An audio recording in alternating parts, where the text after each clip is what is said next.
Bueno, ante todo, Liliana, Federico, Pablo, muchas gracias como siempre por pensar en Willis Tower Watson para acompañarlos en este tipo de eventos. Em, la intención era acompañarlos compartiéndoles un preliminar de resultados de una encuesta flash que estamos haciendo justamente en estos días, que tiene que ver con qué está pasando en términos del presupuesto salarial como consecuencia de los primeros impactos de COVID, y también algunas medidas que ya fuimos preguntándole a las empresas que entendemos que pueden estar pensando, analizando y que realmente surgieron porque en mi compañía, Willis Tower Watson, ya empezamos a hablar. Creo que al tercer o cuarto día del aislamiento social empezamos a hablar de estos temas. Particularmente yo me quedé súper choqueada porque me parecía muy pronto empezar a hablar de medidas en la gestión y en la estrategia de recursos humanos, pero después me encontré con mis clientes que me hablaban de lo mismo. Entonces, sobre esas potenciales medidas es que preparamos el cuestionario. Como les decía, los resultados son preliminares, porque esta encuesta la abrimos el 27 de marzo y la vamos a estar cerrando mañana. Pero por suerte ya tenemos la respuesta de 303 empresas, donde, como pueden ver, están prácticamente todos los sectores representados, con una, digamos, con una preponderancia muy marcada en el sector de alta tecnología, consumo, farma, agroquímicas, pero bueno, el resto de los sectores no dejan de estar representados, y también, como siempre pongo el ejemplo de las automotrices o de las petroleras, que prácticamente están todas, lo que pasa que por ahí el grupo de empresas es más acotado, son menos, por eso la representatividad es menor. En realidad, la primera pregunta de la encuesta, que decimos 2019 y parece que ya pasaron 5 años con todas las cosas que nos han pasado estos primeros 3 o 4 meses del año. La realidad es que nos interesaba preguntar cómo cerró el año, porque no sé si ustedes recuerdan que cuando estábamos cerrando el año y la inflación ya se aceleró tanto y ya casi en enero ya sabíamos que la inflación iba a ser mayor al 55% aproximadamente, había empresas que pensaban que en enero o en febrero iban a dar algún incremento para compensar 2019, algo parecido a lo que había pasado en el 2019 para compensar el 2018, no sé si se acuerdan. Pero bueno, encontramos que los números del 2019 no se movieron tanto de lo que pasó en diciembre a lo que terminó, digamos, a lo que pasó enero-febrero, por el famoso, entendemos que esto tiene que ver con el famoso decreto de los 5.000 pesos, de los 4.000 pesos, ¿no? 3.000 más 1.000 más. Entonces, podemos decir que el 2019 los incrementos salariales para el personal fuera de convenio cerraron en 47% frente a una inflación del 54%. Entonces, otra vez una pérdida del poder ejecutivo, del poder adquisitivo de por lo menos 5 o 6 puntos, más los 10, 12 puntos de pérdida del poder adquisitivo del año anterior, ¿sí? Así arrancamos entonces el 2020, donde las proyecciones por ahora siguen siendo que durante todo el año el personal fuera de convenio de las empresas pareciera que va a tener un incremento de entre el 39-40%. Esta misma pregunta nosotros la hicimos hace menos de un mes, cuando habíamos hecho nuestra encuesta flash anterior, y los números nos dieron muy, muy parecidos, ¿sí? Es decir, que todavía por efecto del COVID, en estos números a hoy no estamos viendo grandes cambios, ¿sí? Estos incrementos salariales o este presupuesto salarial, las empresas lo planificaron sobre una inflación estimada para el 2020 de un 40%. En estos incrementos que estamos viendo acá, las empresas están incluyendo todos los criterios o las razones por las que van a dar ajustes salariales, léase inflación, desempeño, posicionamiento con mercado. Lo único que no está considerado en este número tiene que ver con las promociones. Y si de este número ustedes me preguntarían cuánto está relacionado directamente a desempeño únicamente, les diría que es entre un 5 y un 6%. Cuando vemos este 40-39% distribuido por sector, vemos que hay algunos extremos más llamativos, como puede ser, digamos, el turismo, que está pensando en un incremento del 47% promedio para todo el año. Esto creo que está relacionado directamente con el gran impacto inmediato o hasta previo al COVID que está teniendo este sector, y por lo tanto ya hoy tiene claro que ese presupuesto inicial, que era del 40%, no va a ser, ¿sí?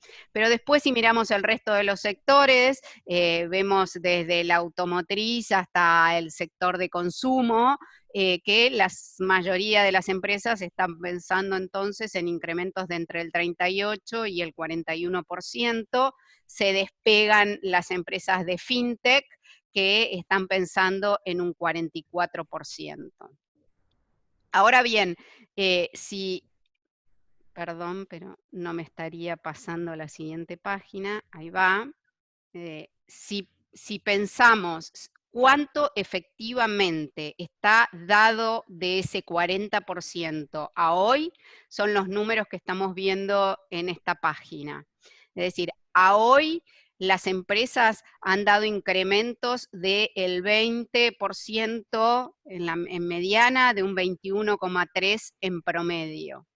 Es decir, que les quedaría un 15, un 16% para dar durante el segundo semestre. Sí, lo que ha sucedido, que después lo vamos a ver más adelante entre las medidas, es algunas empresas que por ahí tenían presupuestado para este primer semestre un 25% y finalmente terminaron dando un 20%, o alguna empresa que tenía previsto un 20% y terminó dando un 16%. Pero como no son tantas las magnitud de empresas que encontramos en ese grupo, el promedio de incrementos nos sigue dando un 20, un 21%, que es lo mismo que nos daba en la encuesta anterior hace un mes atrás. En realidad, lo que sí vemos algunos cambios, creo que esto también lo relaciono con el COVID, tiene que ver con la cantidad de ajustes a aplicar durante todo el año. Cuando veo acá que el 48% de las empresas va a dar 2 incrementos en el año, eso ya me marca cierto cambio. ¿Por qué? Porque en la encuesta que habíamos hecho hace un mes antes del COVID, este 48 estaba más cerca de 38. ¿Sí? Es decir, había más empresas que pensaban dar o 3, o 4, o 5, y ahora se están yendo a los 2 incrementos en el año, ¿sí? Esto sí me parece que es casi un primer efecto inmediato de COVID.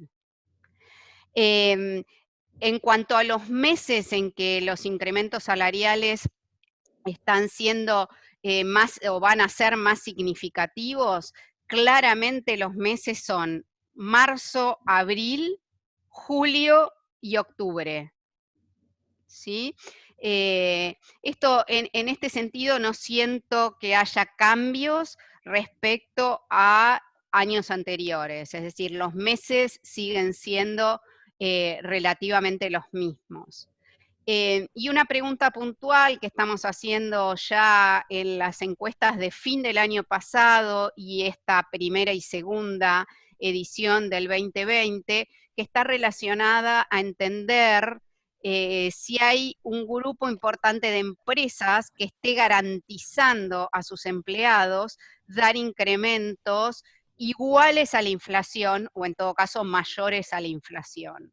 Y en ese sentido lo que encontramos es que hay un 18% de empresas que tiene garantizado, y cuando yo digo garantizado es hasta comunicado a los empleados que van a dar un incremento salarial que va a ser igual o más a la inflación.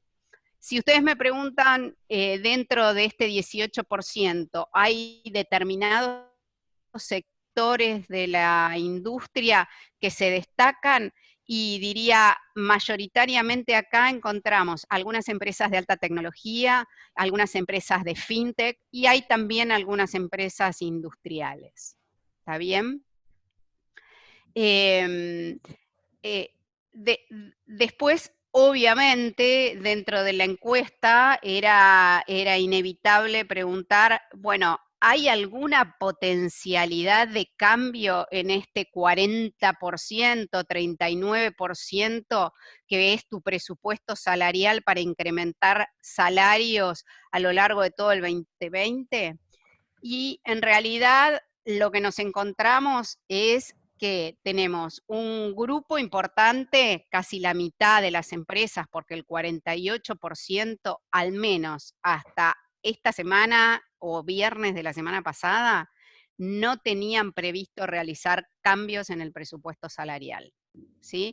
Ahora, después tenemos un 52% restante que sí nos encontramos con un grupo que efectivamente ya lo modificó. Y cuando hablamos de que ya lo modificó, lógicamente vemos que prácticamente todos lo modificaron para abajo, es decir, hicieron una reducción en su presupuesto salarial, donde la gran parte de estas empresas están entre reducir el presupuesto, diríamos, entre 3 a 7 puntos. ¿Sí? Es decir, había alguna empresa que tenía previsto dar un 45 y efectivamente ahora el presupuesto es de un 39. ¿Sí? Hay solo un 1% de las empresas que nos dice que lo va a incrementar al presupuesto en 1 o 2 puntos. Después tenemos un grupo de empresas, que es un 3%, que nos dice que va a retrasar el primer ajuste salarial.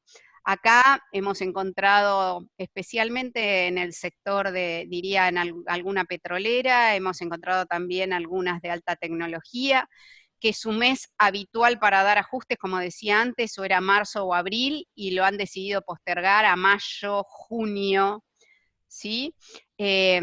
Y después tenemos algún grupo de empresas que dice, voy a modificar el presupuesto, pero todavía no lo he hecho, lo voy a modificar seguramente en 3 semanas, 4 semanas. Y tenemos un grupo del 16% de empresas que todavía está evaluando si va a modificarlo o no.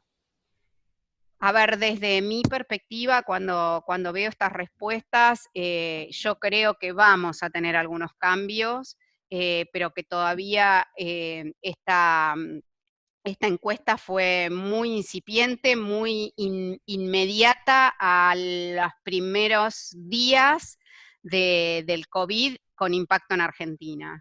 Eh, y esto ya es una percepción muy personal, yo creo que esta primera parte del año ya está, que este 2021, como decíamos, ya está, pero sí va a entrar en juego la segunda parte del año, y donde sí pongo en duda ese 40%, aunque digo, no puedo salir de Argentina, donde seguimos en un contexto inflacionario, donde todavía no sabemos cómo van a reaccionar algunos sindicatos, después quizá Federico nos puede ayudar un poco más en esto, pero yo sí pongo más en duda el 40%, sin duda.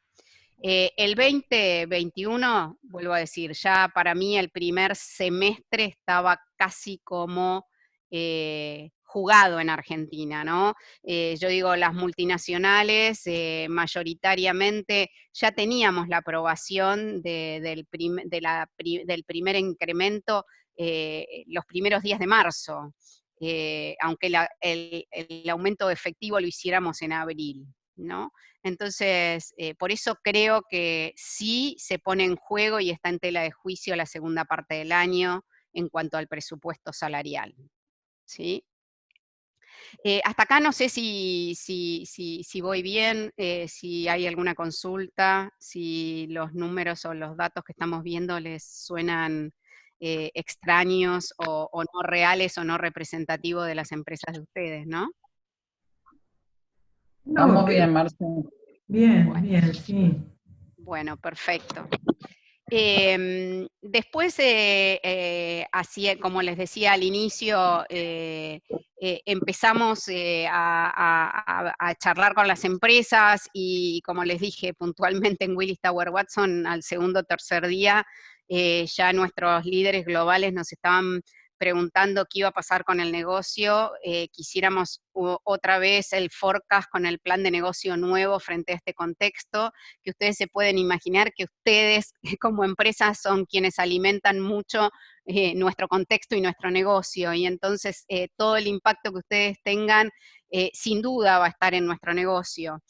Entonces ya ahí tuvimos que empezar a pensar en medidas en cómo iba a comportarse nuestro negocio y en potenciales medidas que tengan que ver con la gestión de recursos humanos. Entonces, listamos acá un grupo de medidas que en realidad las organicé pensando primero en lo que es la parte cash, digamos, y de dinero, que están relacionadas a qué cosas qué medidas pueden tomar las empresas respecto al salario, qué medidas pueden tomar las empresas referidas al incentivo de corto plazo y relacionadas a incentivos por ahí más de largo plazo. Es decir, primero pensamos en el cash, después pensamos en los beneficios y después pensamos en otras medidas, ¿no? Entonces, el primer grupo de medidas que vamos a ver en esta página y en la siguiente están relacionadas con el cash. Lo que veo significativo de respuesta sí, es decir, que a la semana pasada o al lunes, al día de ayer, haya un grupo de 25% de empresas que haya tomado la decisión de postergar el ajuste salarial a realizarse en marzo o abril. Pero digo, el resto de los porcentajes en el sí son bajos. Y son grandes, digamos, o son altos los porcentajes cuando veo el no. Después otro porcentaje que no llega a ser ni el 20%, tiene que ver con suspender las promociones, obviamente con el consecuente incremento salarial. Ahí sí vemos que hay un 18% de empresas que ya tomó la decisión de suspenderlos y hay un 21% que lo está analizando, ¿sí? Pero no mucho más. Después, también agregamos una medida que está relacionada, como decía, con el bono y que tiene que ver con el bono del año pasado, que algunas empresas todavía no lo han pagado, ¿sí? Yo digo, habitualmente los meses en que las empresas pagan el bono son los meses de marzo o abril, mayoritariamente.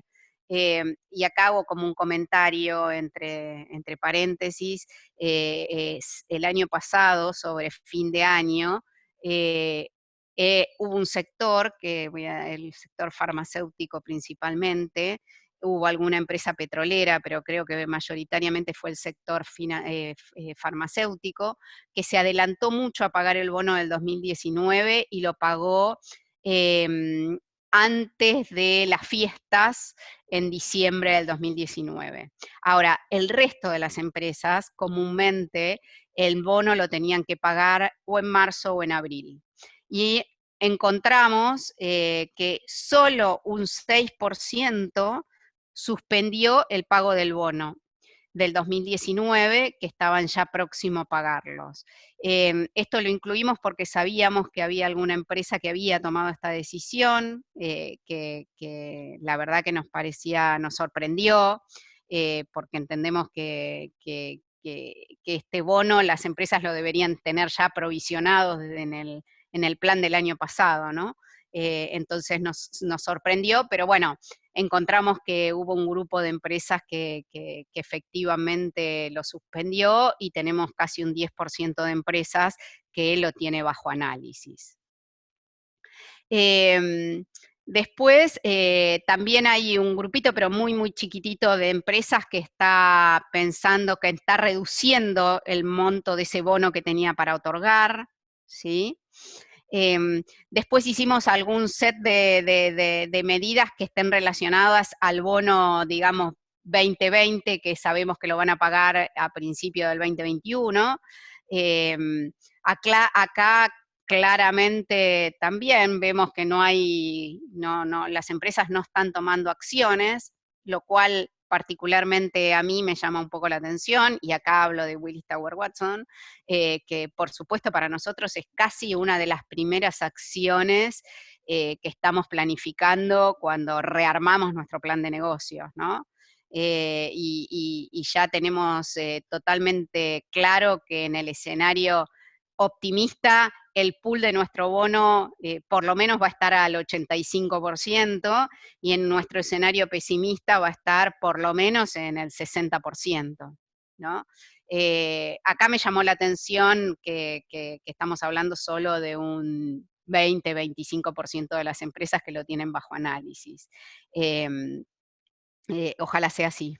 Después también hicimos un par de preguntas relacionadas ya a los objetivos de los programas, ya sea de bono o de incentivos para la fuerza de ventas, que acá la realidad es que yo siento que con este contexto, una vez que abramos la puerta al día 1 post-COVID, realmente creo que las empresas vamos a tener que redefinir los objetivos, ¿no? Porque en general los objetivos los definimos a principio de año en un contexto totalmente diferente. Entonces, yo creo que este sí es una medida que hoy nos surge como que las empresas no lo están trabajando, pero creo que sí, claramente va a tener que venir. Vemos que tampoco las empresas están pensando por ahora suspender los programas de incentivos de mediano o de largo plazo.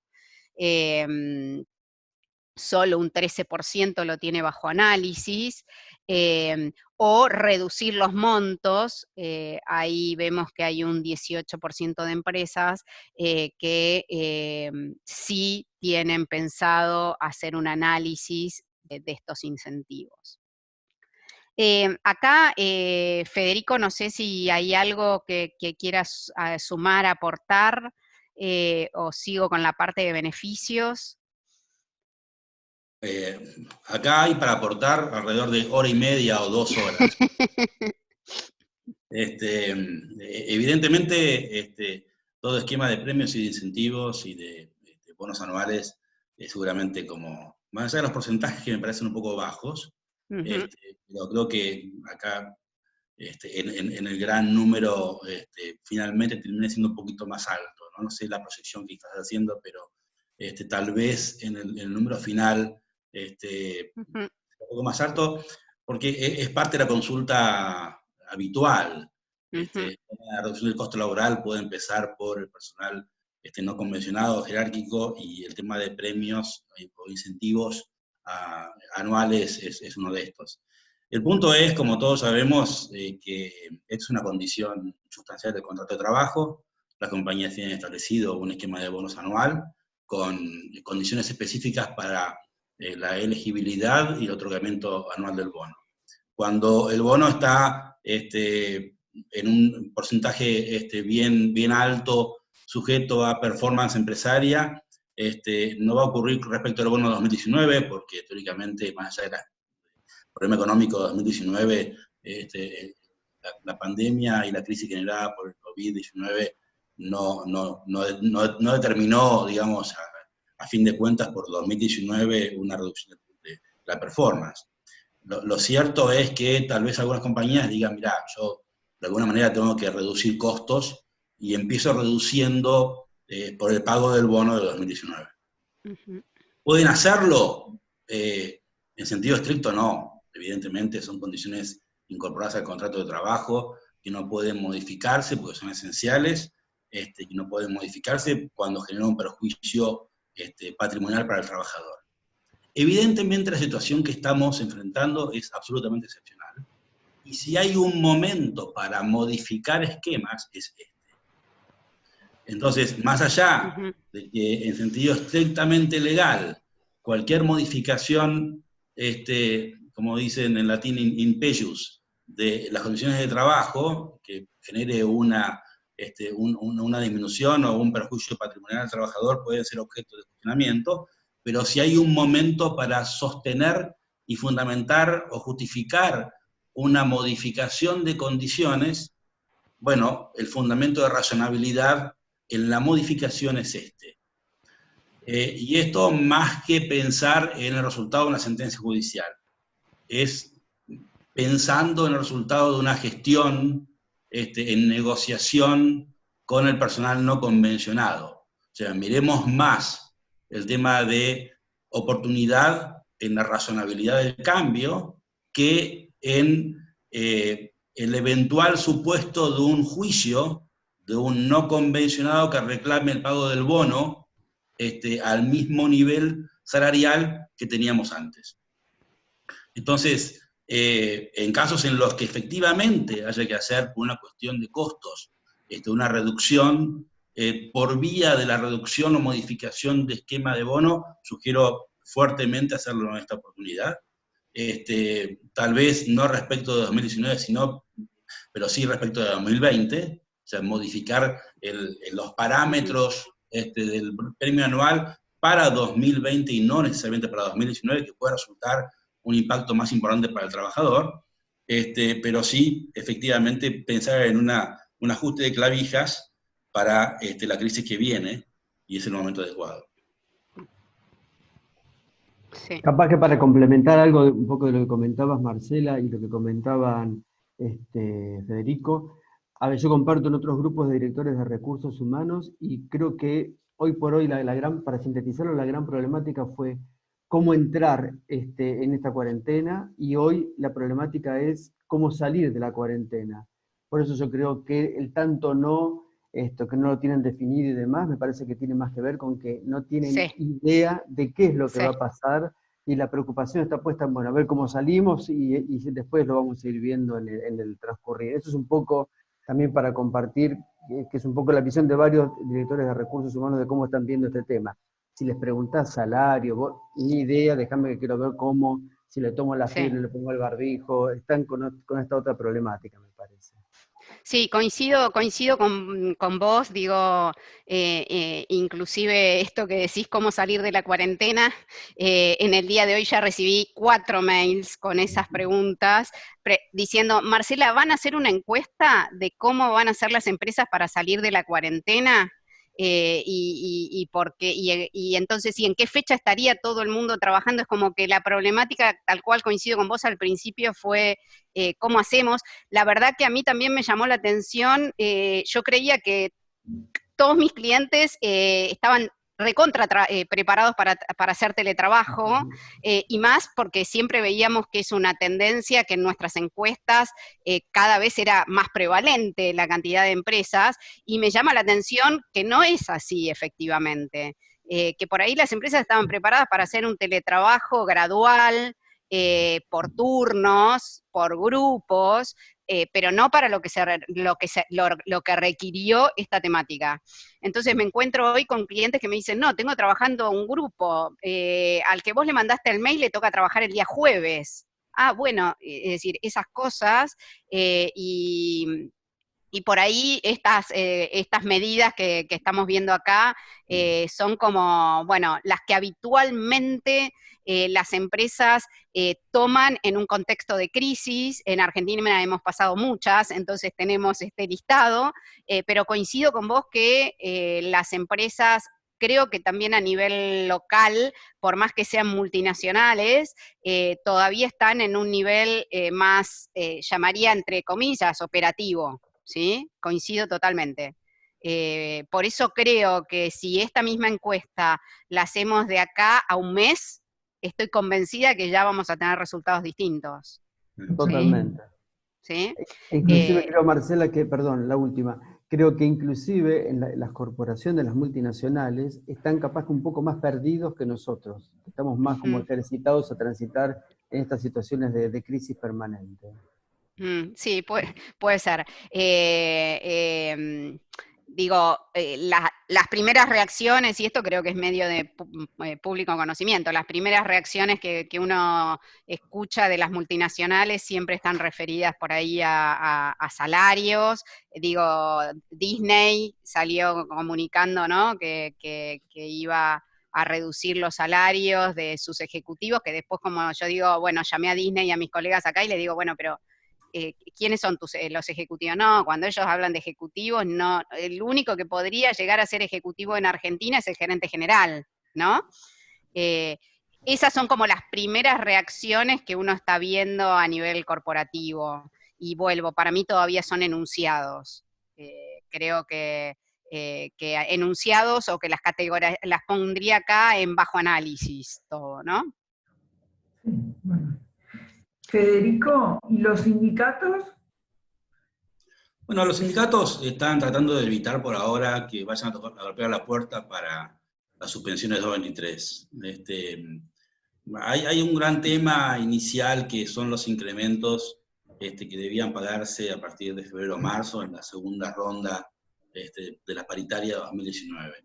Y acá, bueno, en la encuesta no toma los no convencionados, pero bueno, si empezamos a hacer una encuesta respecto de los no convencionados y del pago de el segundo tramo de paritaria 2019, nos vamos a encontrar con resultados bastante llamativos, de compañías que están pensando seriamente en no pagar el segundo tramo, o por lo menos diferir el pago del segundo tramo.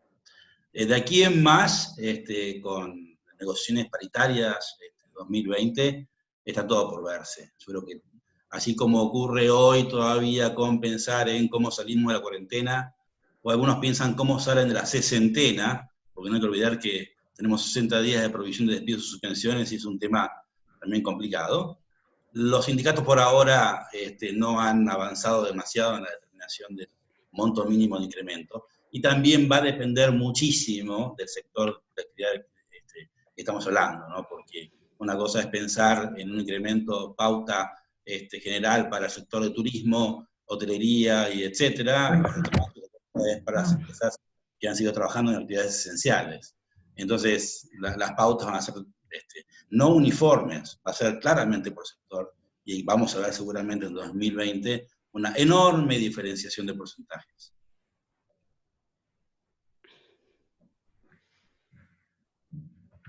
Okay. Sí, si les parece, entonces sigo con algunos temas relacionados también a la parte más cash, antes de entrar con los beneficios, que también un set de medidas que vemos que no están teniendo preponderancia en el sí, digamos que las empresas no están llevando a cabo, como puede ser modificar la política de posicionamiento de pago respecto al mercado, es decir, si venía teniendo una política muy agresiva de posicionamiento, desacelerarla.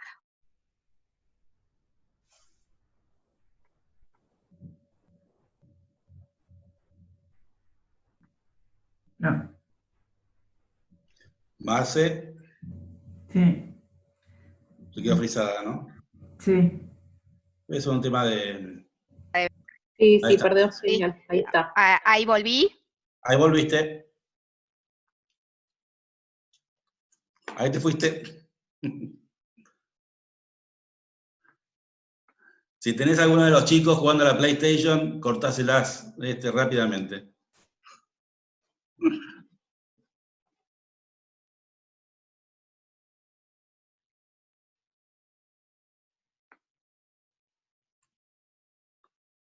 Bueno.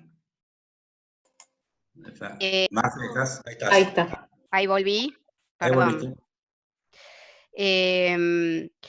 Después, en realidad, hicimos un set de preguntas que están relacionadas con la gestión de beneficios, ¿sí? Acá también pensamos en que las empresas podrían estar mejorando la cobertura médica o que podrían estar costeando el almuerzo para hacer home office o otorgar préstamos para afrontar gastos médicos personales o de sus familiares. Vemos que en este sentido las empresas no están implementando ninguna medida de este tipo. Acá lo que sí vemos más preponderante y donde las empresas han reaccionado, que tiene que ver con brindar licencias especiales a quienes convivan con personas que hayan sido identificadas como población de riesgo. Obviamente vemos que las empresas, como recién cuando intercambiaba con Eduardo, esto de que las empresas han tenido que trabajar en todo esto de poder poner todas las herramientas a disposición para que los empleados hagan teletrabajo, y ahí nos encontramos por eso, que había muchas empresas que no le daban laptop a todos sus empleados y que por lo tanto en este proceso lo tuvieron que hacer. Y después, significativamente, no estamos encontrando entonces, voy a pasar a la siguiente slide, de beneficios, donde vemos que quizá lo más significativo en lo que las empresas han trabajado y está relacionado con lo que hablábamos recién con Eduardo, es, dar mucho apoyo en todo lo que tiene que ver con beneficios o herramientas que ayudan a trabajar en este proceso de aislamiento. Después, lo que sí vemos es las empresas con el tema vacaciones, cuando, digamos, teníamos empleados que que se habían tomado estos días o periodos de sus propias vacaciones, y bueno, lo que ahí le preguntábamos a las empresas es si van a permitir o los van a autorizar para que se las tomen más adelante, y obviamente tenemos casi el 45% de las empresas que nos dice que sí. Y después, otra de las acciones que lo pusimos dentro de beneficios, aunque a veces decimos, bueno, en realidad es parte de la capacitación o de una herramienta de trabajo que tiene que ver con las clases de idioma, que acá vemos que casi hay un 30% de empresas que sí está suspendiendo hoy todo lo que tiene que ver con las clases de idioma. ¿Está bien? Bueno, ahí te interrumpo un segundo, Marce. Dale, sí. Porque mencionaste un tema bastante álgido, que fue el tema de vacaciones. A ver, desde el día 12 o 13 de marzo, que arrancó con más separación todo el tema de la normativa en materia laboral, bueno, antes del 12 de marzo teníamos algunas regulaciones específicas para proteger al grupo que venía de países, o procedentes de países con circulación del virus, y aquellos que tenían contagio, bueno, un grupo reducido de gente que tuvo el primer tratamiento especial para preservar la salud de ellos y también para preservar la salud de los trabajadores que estaban todavía en tareas efectivas.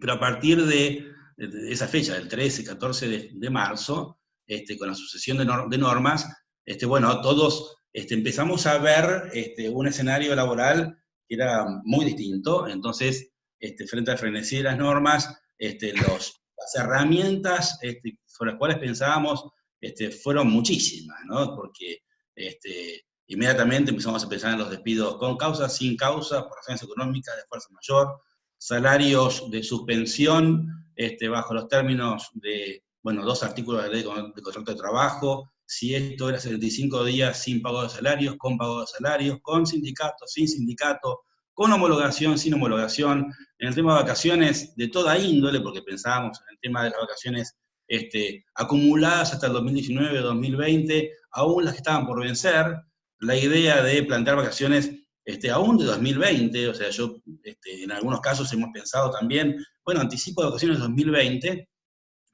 que eso, licencia sin goce de sueldo con gratificación final, bueno, una especie de diferentes tipos de herramientas como para solucionar o esquivar el atolladero de normas, hasta que, bueno, don Alberto nos miró fijo y nos dijo, señores, dejen de pensar cosas raras, vamos a suspender los despidos y vamos a suspender las suspensiones. Entonces esto ocurrió el 31 de marzo y a partir de entonces ya el esquema bajo el cual nos estamos manejando es muy diferente a toda esta idea de creatividad absoluta que veníamos manejando, y que efectivamente iba a llevarnos a terrenos demasiado fangosos, ¿no? Porque todo aquello que planteáramos por fuera de lo que establezca el marco legal estricto, iba a generar seguramente un impacto inmediato en la gestión, y seguramente un efecto o consecuencia legal que a futuro iba a ser riesgosa. Y hablábamos del tema de vacaciones. Y hablábamos del tema de suspensiones, frente a una cuestión de, entre comillas, licencia, que no es licencia, pero sí es dispensa de trabajo, con cobro íntegro de la remuneración, era muy difícil pensar en esquemas alternativos, en los que fuera del marco de la abstención de trabajo con cobro íntegro de remuneración, planteásemos vacaciones. Bueno, finalmente esta resolución del Ministerio de Trabajo que dijo que durante este tiempo que dura la cuarentena y el aislamiento obligatorio, en realidad no se puede reemplazar por vacaciones porque el aislamiento determina en sí una reserva de salud en la emergencia.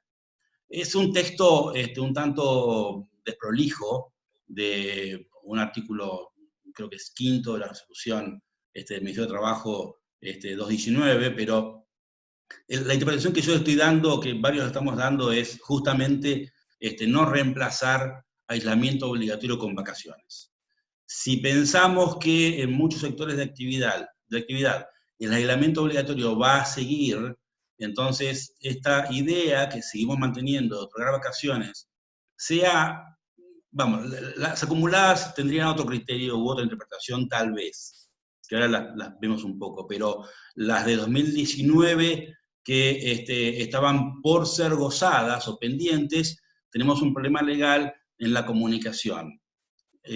No estaríamos cumpliendo con la antelación mínima de 45 días. Me parece de todos modos que, como sucedía antes con el tema de la modificación del bonus anual, bueno, este requerimiento del Ministerio de Trabajo de la ley de una antelación mínima de 45 días al momento de inicio de vacaciones podría ser de alguna forma esquivado en la emergencia. Entonces, yo dudo mucho que el Ministerio de Trabajo en algún momento venga a sancionarnos por no haber planteado el goce de vacaciones sin la comunicación mínima anticipada de los 45 días. Entonces, puntualmente hasta el 30 de abril tendríamos efectivamente la posibilidad de otorgar las vacaciones pendientes de goce del año 2019, porque hasta el 30 de abril podemos otorgarlas. ¿Qué pasa con las acumuladas? En el caso de acumuladas, yo creo que no tenemos la obligación de los 45 días previos en algún marco de interpretación. Porque pienso que las acumuladas son liberalidad empresaria, y como liberalidad empresaria no están necesariamente sujetas al año específico o el tiempo específico de vacaciones anuales, ni a la antelación mínima.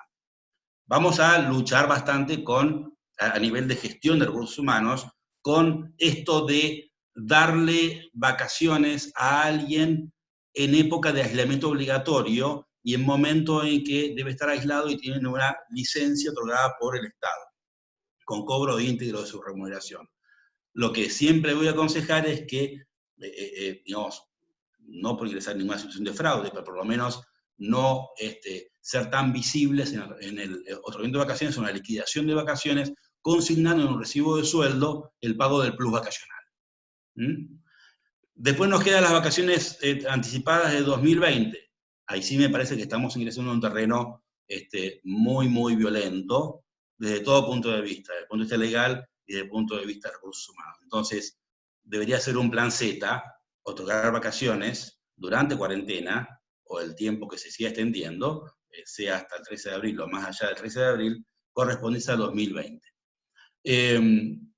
Eso por el lado de vacaciones.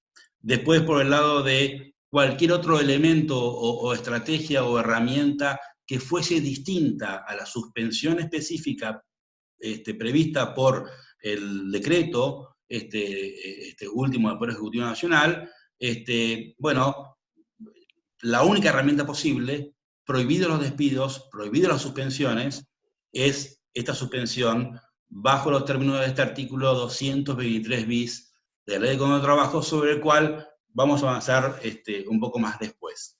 Por ahora, digamos, tocando el tema de herramientas, pensemos que en el marco legal específico tenemos que manejarnos específicamente de vuelta con esta suspensión consensuada en los términos de este artículo 223. Cualquier otra herramienta va a suponer posibilidad de despiste.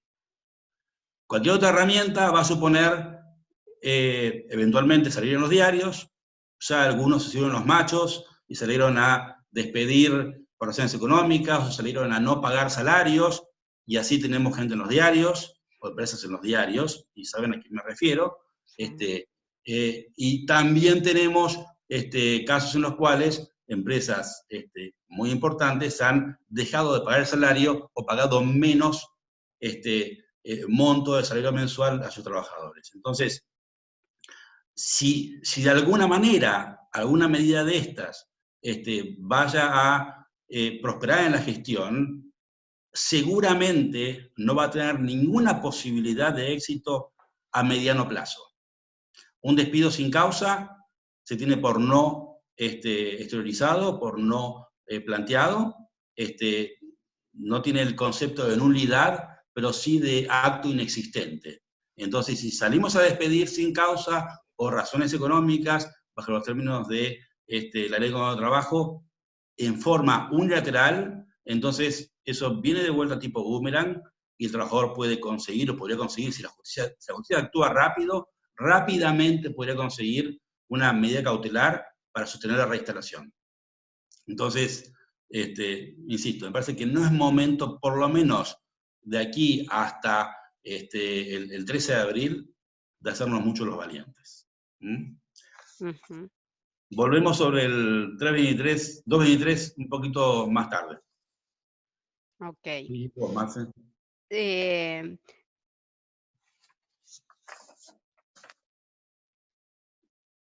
Ahora vamos, sí, digamos, en otras temáticas que van más allá de salarios o incentivos y beneficios, donde también, digamos, más lo llamamos optimización o reducción de costos, y acá listamos un poco acciones diferentes, como por ejemplo el cerrar parcialmente o totalmente una planta.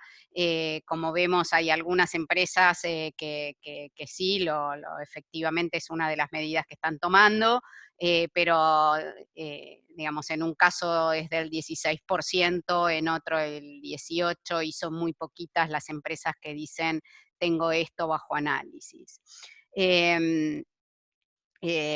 Después, empresas que estén efectuando turnos rotativos, cuando se trata de una empresa cuya obviamente actividad está exceptuada del aislamiento social, ahí vemos que ya hay empresas que están haciendo turnos rotativos, ahí tenemos un 21% de empresas y un grupo de 5% que dice estar analizándolo. Después, otra de las medidas estaba relacionada a la suspensión de personal, ya sea suspensión de personal contratado o de fuerza laboral propia. Acá lo que vemos es también un grupo muy pequeño de empresas que ya está tomando esa medida. En el caso de personal propio es un 4%, personal contratado es un 9%, y más o menos en la misma porcentaje son las que lo tienen bajo análisis. Después, otra posible acción que podíamos entender que las empresas estén pensando está relacionada a reducir la jornada laboral con su consecuente reducción en el salario.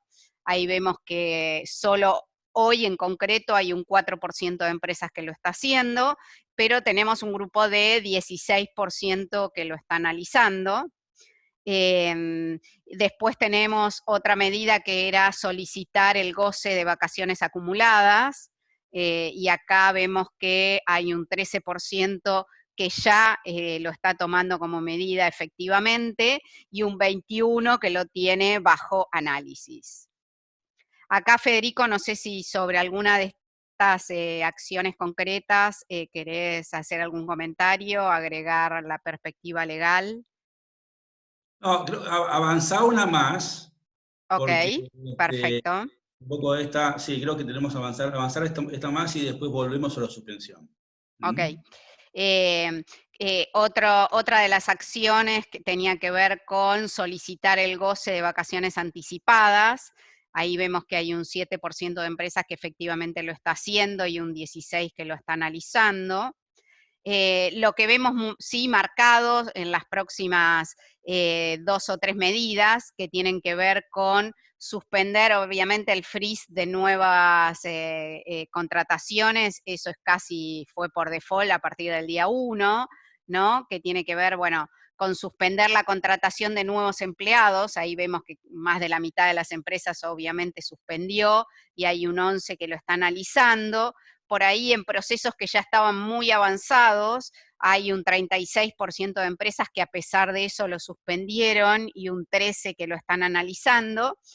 Después vemos que hay un número significativo de empresas, ya casi un 30% de empresas que suspendió los programas de jóvenes profesionales o de pasantías. Después tenemos un 33% de empresas que tomó ya la decisión de reducir el presupuesto de actividades de capacitación. Esto también es algo que en general es rápido, vemos que las empresas reaccionan frente a esto. Y después preguntamos si están implementando planes de retiro anticipado o planes de retiro voluntario, que habitualmente son programas que vemos que rápidamente ante una crisis o ante una reestructuración las empresas los implementan. Como podemos ver, por ahora es muy, muy poco significativo. ¿Sí? Bueno, entonces volvemos sobre el tema de estas políticas o herramientas que teníamos. Y como hablábamos antes, entre el 20 de marzo y el 31 de marzo teníamos un esquema determinado, un escenario determinado, con posibilidades todavía de movernos de alguna manera, hasta el 31 de marzo que, bueno, bajo el 329 y bajo el decreto 329 y la resolución del Ministerio 279, también el 31 de marzo, bueno, aparecimos. Los domingos son medio trágicos, ¿no? Normalmente son días complicados para estar trabajando de últimas horas de la noche, y creo que el domingo próximo va a ser otro de estos días en el que vamos a desayunarnos de cosas bastante complicadas también. Pero lo cierto del caso es que, bueno, más allá de los comentarios que venían anticipándose, y cuando lo vimos a Alberto Fernández un poco señalando con mano dura la actitud de algunas empresas que habían procedido, había hablado de actitud miserable, ¿no? De empresas que habían, en función de una crisis determinada, decidido despidos o suspensiones. Bueno, finalmente el decreto fue muy concreto, directo, en imponer la prohibición de los despidos y las suspensiones, con lo que el panorama, bueno, cambió muchísimo, y también lo hizo, sobre todo también la resolución del Ministerio de Trabajo de la 279, que en una técnica legislativa bastante particular, borró de un saque una resolución anterior al propio Ministerio de Trabajo, la 219, dictada 10 días antes. Ustedes se acuerdan que inicialmente bajo la 219 del 20 de marzo, el Ministerio de Trabajo había planteado el escenario de esta asignación no remunerativa para los empleados que llamativamente no trabajaban. Dentro de la comunidad de trabajo había gente que podía trabajar en actividades esenciales, que cobraban lo mismo que que siempre aquellos empleados que podían teletrabajar en función del esquema de teletrabajo que hubiese la compañía podido instrumentar rápidamente, aquellos empleados que se quedaban fuera de la posibilidad de trabajar, que en definitiva cobraban más que los empleados que trabajaban, porque la asignación no remunerativa definía un neto superior al monto neto que tenían los trabajadores que efectivamente estaban asumiendo riesgos, yendo a trabajar, o trabajaban más cómodamente en teletrabajo. No sé si fue por el tema de inequidad o mejor, creo que la respuesta, el fundamento más claro de la resolución 279 que borró la asignación no remunerativa era en función, o fue en función de la preparación del programa de asistencia que tenemos por el decreto 332, por la resolución 332, perdón. Creo que toda la derogación de los beneficios de contribuciones previstos en la resolución 219 del 20 de marzo, derogada por la 269, vino en función más que de la inequidad que de alguna forma existía, vino en función de la preparación del programa de asistencia, que no es gran cosa tampoco, pero bueno, para algunos sectores va a ser importante, sujeto a la reglamentación que se dicte, porque este programa de asistencia, no sé si lo han visto de alguna manera, pero bueno, tiene muchos enunciados más que definiciones claras. Así que, bueno, cuando tenemos la resolución 279 del Ministerio de Trabajo, bueno, ratifica esta resolución ciertos beneficios en materia de contratación de trabajadores eventuales, que no era necesario tampoco, porque bajo un esquema de emergencia, evidentemente, durante la emergencia, aquellos que contrate yo puedo marcarlos en el contrato de trabajo eventual del artículo 99 del contrato de trabajo, pero sí, obviamente, fue importante por dejar sin efecto la cuestión de la naturaleza no salarial de la asignación pagada a los que no trabajaban. Entonces, esto generó una complicación importante que imagino que muchos de ustedes habrán tenido a la hora de definir o borrar lo que se había hecho o lo que se había proyectado respecto del pago no salarial de la remuneración de los que no trabajaban. Pero bueno, con la prohibición de los despidos y suspensiones, se armó un escenario muy restringido a esta situación puntualmente de la negociación sindical o con los empleados bajo este artículo 223 bis. ¿Qué es el 223 bis? No es una figura novedosa creada por el decreto 329. El 223 bis es una herramienta que utilizamos hace un tiempo largo, que ha dado buenos frutos, que lo hemos utilizado de manera, les diría, con mucha utilidad, cuando tenemos de enfrente, por supuesto, un sindicato que, apreciando la crisis de la compañía, se aviene a negociar. Entonces, ¿qué se puede negociar en el marco de un 223 bis?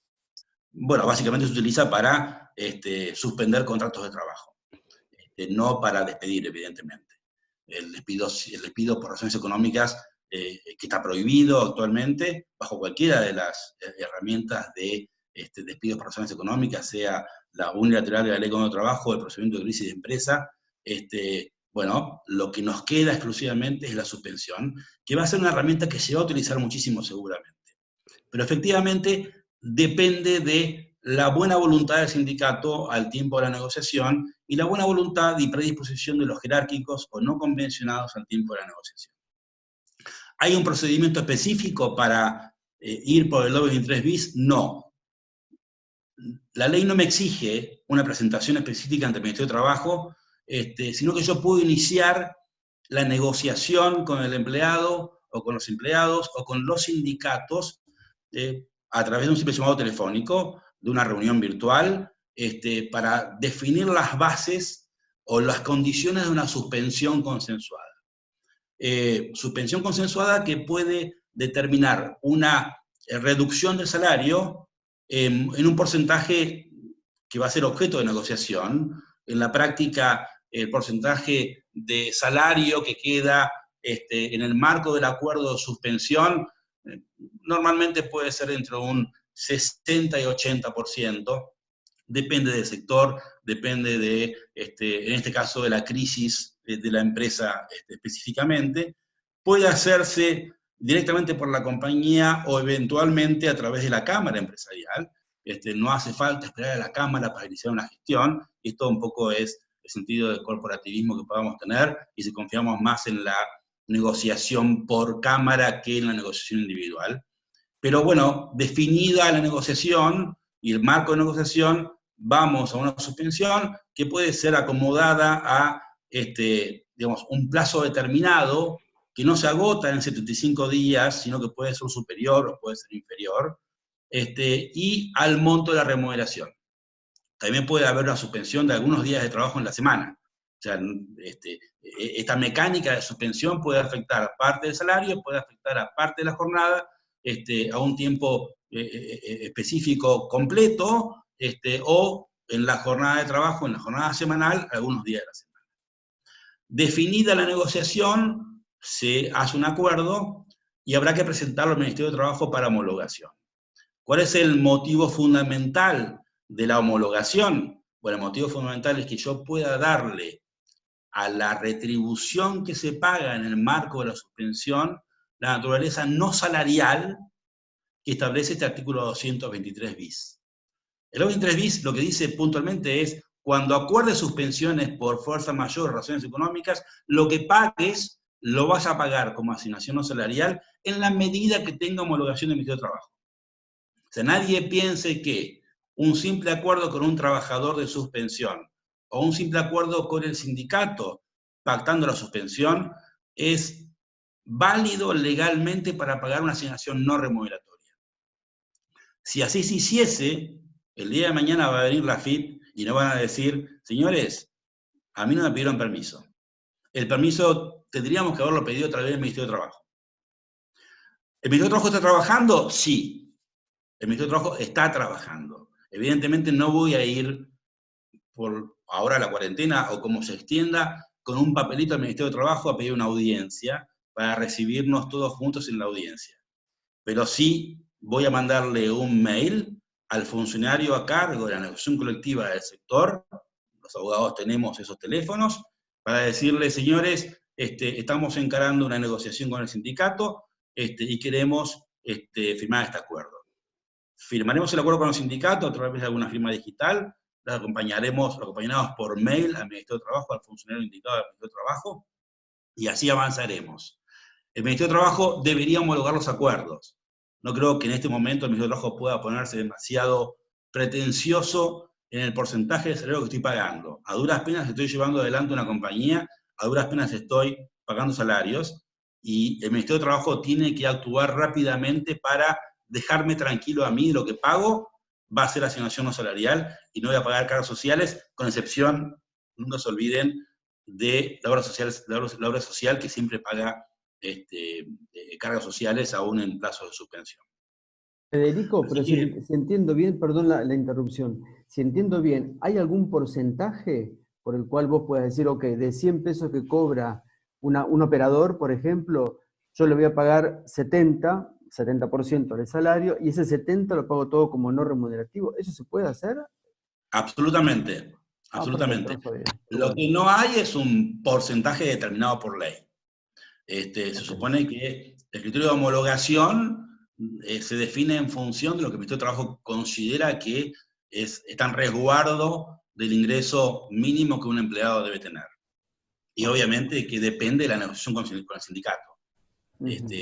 Por supuesto que, bueno, ya hay sectores que han planteado un escenario de negociación de salarios al 50%. Es agresivo, pero lo han hecho, y efectivamente sectores de comidas rápidas, que ha avanzado con esta negociación, ha logrado por el 50%. Va a depender del sindicato. Ahora, ¿el sindicato puede negarse a un acuerdo de suspensión? Sí, puede hacerlo. Me parece de todos modos que no es momento tampoco para el sindicato de responder negativamente a un planteo de suspensión, porque si lo hiciese de esa forma, el sindicato no me atendiera el teléfono. Bueno, el día siguiente yo le planteo frente al Ministerio de Trabajo una denuncia de práctica desleal.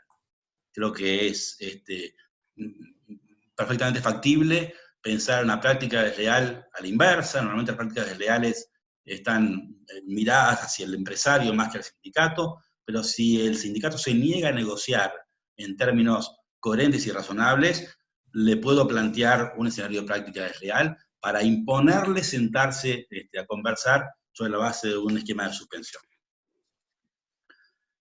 No sé si hay consultas en este momento respecto de lo que es el lobbying 3 bis, que es la herramienta esencial. Sí, Ricardo, Federico, ¿te puedo hacer una pregunta? Adelante. Mariano del Auto. Tengo una consulta. Hoy en los sindicatos, yo estoy en comercio puntualmente y prácticamente todo el comercio está cerrado al 100%. Con lo cual, y todavía creo que no es masivo, pero si masivamente todos fueran a hacer suspensiones, el sindicato tendría un poco la obligación de decirle que sí a todos, porque todos tienen la misma circunstancia. Irían contra el espíritu de lo que dijo el presidente, de no suspender y no despedir. ¿Qué motivación podría tener el sindicato hoy de entrar en esa negociación en forma individual y no que se saque una normativa a nivel global a través de las cámaras y el sindicato? Bueno, pensaba en algo que ahí la resolución del Ministerio de Trabajo, digamos, la 279, ingresa en cierto escenario de contradicción, porque más allá de prohibir las suspensiones, deja a salvo la suspensión consensuada. Entonces, el Ministerio mismo, el Poder Ejecutivo mismo, está diciendo a través del 329, señores, siéntense ustedes. O sea, yo no voy a permitir que unilateralmente las empresas vayan a despedir o suspender. Ahora, si ustedes se sientan, las partes, los actores sociales, las partes de negociación se sientan y negocian, entonces yo voy a acompañarlos. En todo este marco de normativa, hay algunos principios básicos que miran al trabajador y miran al sindicato. Un principio básico es la buena fe contractual. Es un principio que se ha plasmado a través de la normativa, cuando se estableció que en el marco de la buena fe contractual, el empleador debe consensuar con el trabajador el mejor esquema para continuar trabajando. El otro principio elemental que establece o que surge del marco normativo es la negociación. Y este principio fundamental de negociación está dado específicamente por el decreto 329. Cuando en cierta contradicción, por un lado dice están prohibidas las suspensiones y despidos, pero por otro lado dice adelante con el 223 bis. Entonces yo no sé si contesto tu pregunta esa. Claro, a ver, porque la cuestión, porque expresaste muy bien al comienzo de que no es momento de hacerse los valientes y que durante 10 días estuvimos haciendo elucubraciones las empresas con sus diferentes asesores legales y después de dar vueltas y dar vueltas todos llegaban a la misma conclusión, ¿no? Lo único que quedaba libre era esta cuestión del 223. Y ahí la duda que me surgió es en los sectores donde está todo cerrado, porque hay sectores que pueden tener distintas situaciones, pero los sectores que están todos cerrados, obviamente van a ir todos en malón a presentar esto, si no por los días pasados, por los días futuros, porque va a ser una cosa también muy difícil la recuperación. Entonces, si no había una postura ya desde la distinta cámara con el sindicato para marcar una cuestión que sea un poco un marco, porque la otra que nos vamos a encontrar es que después el Ministerio de Trabajo podría indagar en cada empresa a nivel individual si estaba en condiciones de soportar o no ese 30 o 20% de salario que se reduce. Entraría en una especie de análisis de un procedimiento preventivo de crisis, entiendo. Sí, por lo que he visto hasta ahora, las iniciativas que han tomado algunas cámaras no han tenido resultados positivos. A eso voy. Por vía de cámara, y un poco hablaba antes del tema del corporativismo que tengamos nosotros o no, pero efectivamente, un poco como decís vos, la cámara por ahora no tuvo un resultado muy positivo, o por lo menos no lo tuvo de manera inmediata. Tal vez estaban esperando que termine la obligación de aislamiento o hasta el 13 de abril para ver qué pasa, pero por cámara efectivamente no hubo una respuesta satisfactoria. Tal vez si arrancamos por empresa, la respuesta sea mejor, y logremos otro resultado que no obtenemos a través de la cámara. Es un gran punto. Sí, es un buen punto. Gracias, Federico. Lo que digo es que contamos hoy con esta herramienta, y hay que utilizarla hasta las últimas consecuencias. Una vez que esa herramienta funcione, entonces sí pensar en esta parte de camino de cornisa, que siempre está. A veces no hay nada más gratificante que ver cuando el camino de cornisa nos lleva más rápido a otro lugar, pero el tema es medir bien los riesgos actuales y futuros.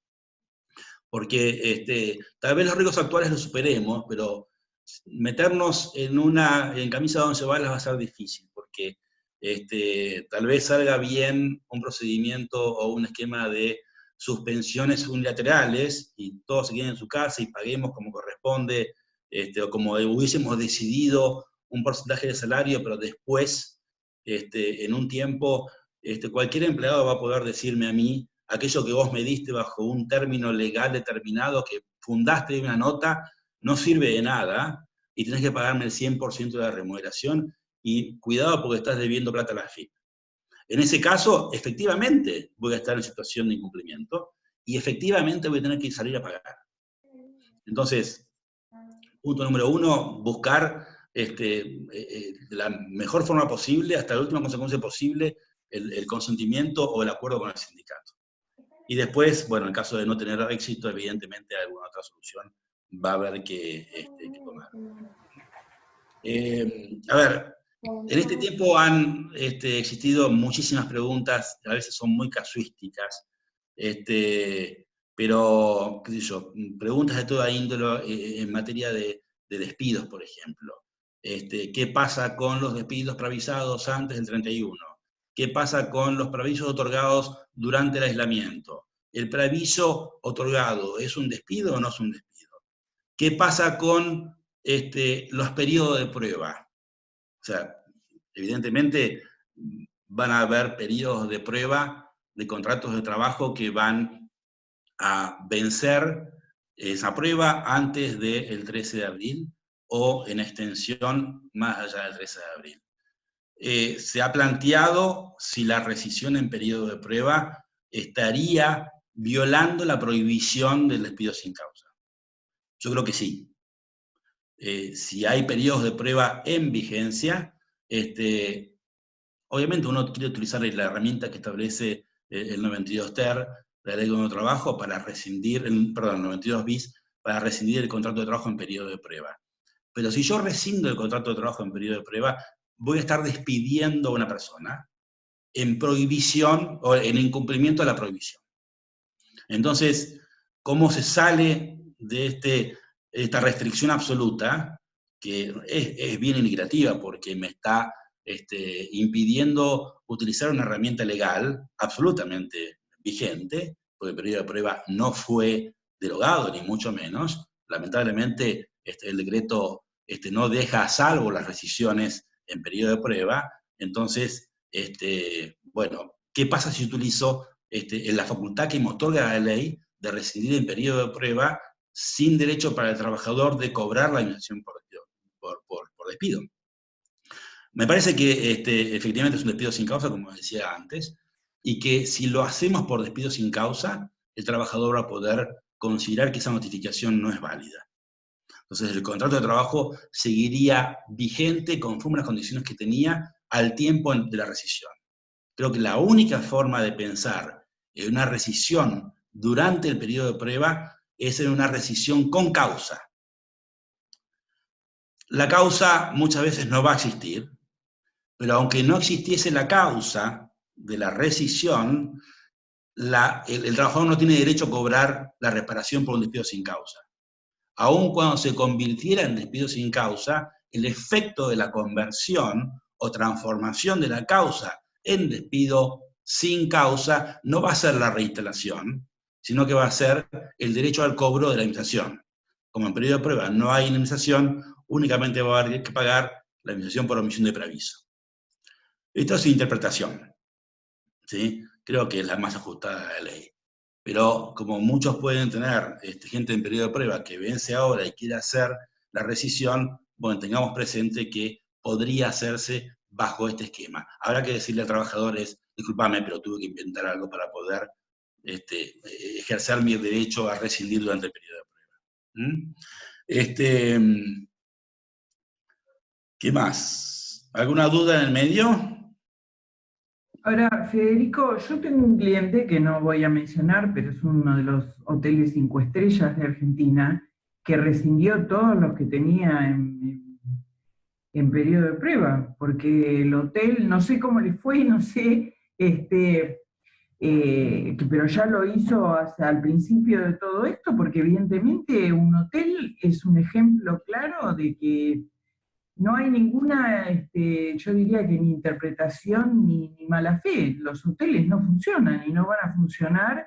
Yo tengo, digamos, una apreciación hecha por más de un cliente mío que está en el mundo del turismo, que ellos consideran que hasta fin de año no van a poder tener, digamos, una reactivación de su actividad, no una reactivación, ni siquiera empezar a trabajar.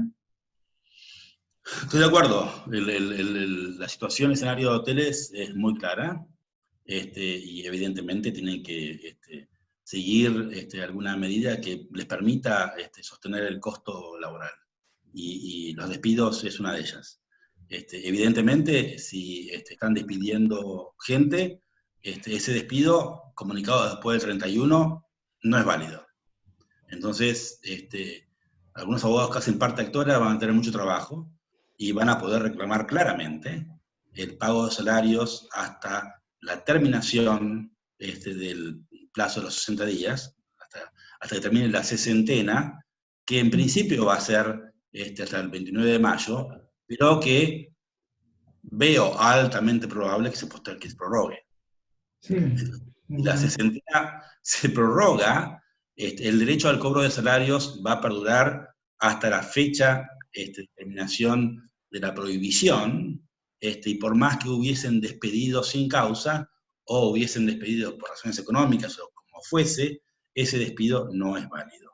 Entonces, como hablábamos antes, muchos pueden hacerse los valientes, pero después quiero verte cómo reaccionar frente a los reclamos masivos del personal, que con todo el derecho del mundo, porque no hay forma alguna de contrarrestar un reclamo de derecho indemnizatorio, o un reclamo, no te olvides que hay duplicación de indemnizaciones por despidos sin causa, que hay multas o agravamientos por la falta de pago en términos de despidos sin causa, con lo que el costo indemnizatorio y el costo salarial va a ser enorme. Va a ser enorme. Y si tienen un juez rápido, va en el marco de un juicio de amparo, va a dictar una medida cautelar y le va a imponer al empleador la obligación de reinstalación de todo el mundo en su puesto de trabajo. Entonces, hay que ser muy estrictos a la hora de examinar estas medidas necesarias y totalmente fundamentadas en la crisis, pero que después van a generar una crisis más importante, en este caso en el hotel. Seguramente el costo va a ser mucho más grande. Entonces, lo que hoy pueden decir, ya está, me liberé, tomé la decisión, todos salieron, pagué 2.47, mitad de inflación, y me va bárbaro. Por ahí pasan una semana, no pasa nada, 10 días no pasa nada, por ahí dentro de 3 meses tienen una cautelar ordenada por el juez. Gracias. Federico, María José, quería hacerte una consulta. En caso de que no sea el freno absoluto de la actividad de la empresa, sino que hayan áreas de una misma empresa que no tuviesen en este momento actividad que resolver, ¿la aplicación del 223 puede ser parcial? Absolutamente. Bajo la aplicación de... Sí, perdón, y culmina la pregunta, dentro de esa parcialidad, ¿tiene que ser un sector completo o puede seleccionar gente dentro de un mismo sector? Absolutamente. Hay que encontrar fundamentos en la negociación. Y el fundamento en la negociación siempre debe ser un fundamento objetivo. La suspensión nunca podrá definirse en función de nombres, sino de necesidades objetivas de la compañía. Alguno pensará también que se exige el tema de la prioridad o el marco de antigüedad. Bajo los términos de suspensiones por fuerza mayor o de razones económicas, siempre debe comenzarse por el personal menos antiguo de cada sección, área o división de la compañía.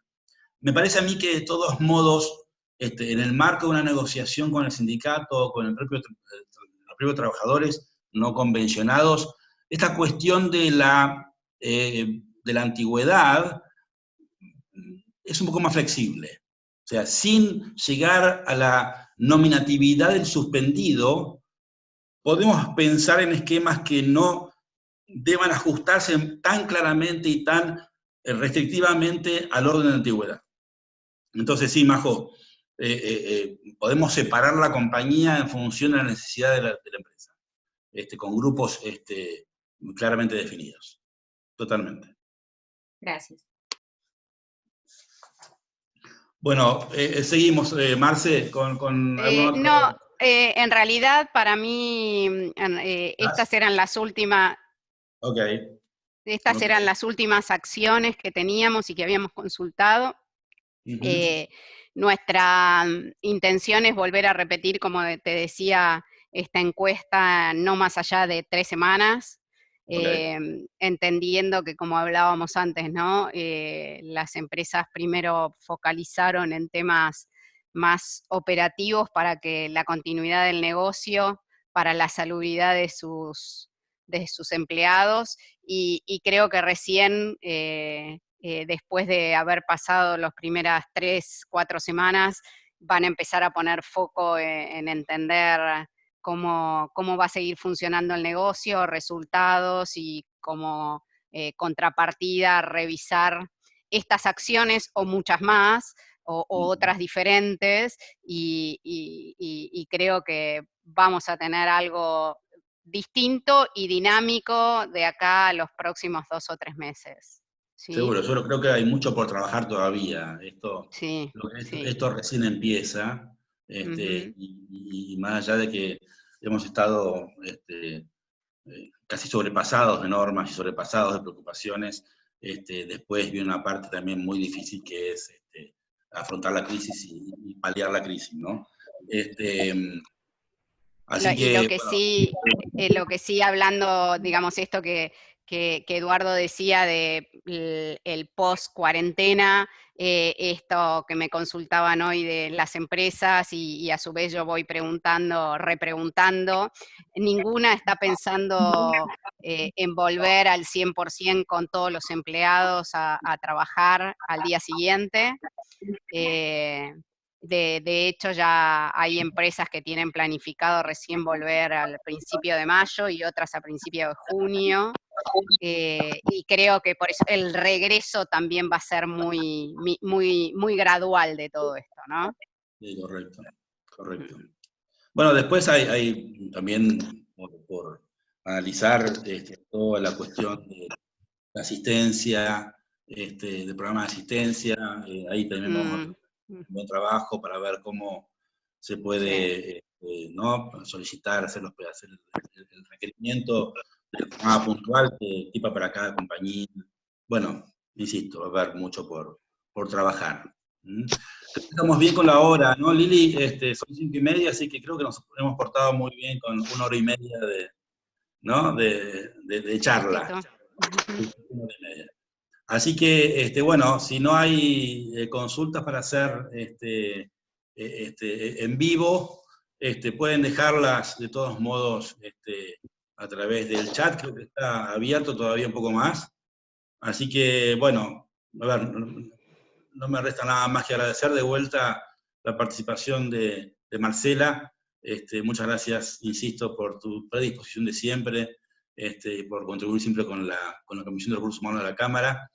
Gracias a todos por participar. Creo que es un esquema diferente, pero muy interesante. Así que está muy bueno hacerlo. Muchísimas gracias a ustedes por todo. Muchas gracias a ustedes por invitarme. Gracias a ustedes, todo muy claro. Bueno, gracias. Muy amable. Chao, Federico. Chao a todos. Cuídense mucho. Muchas gracias.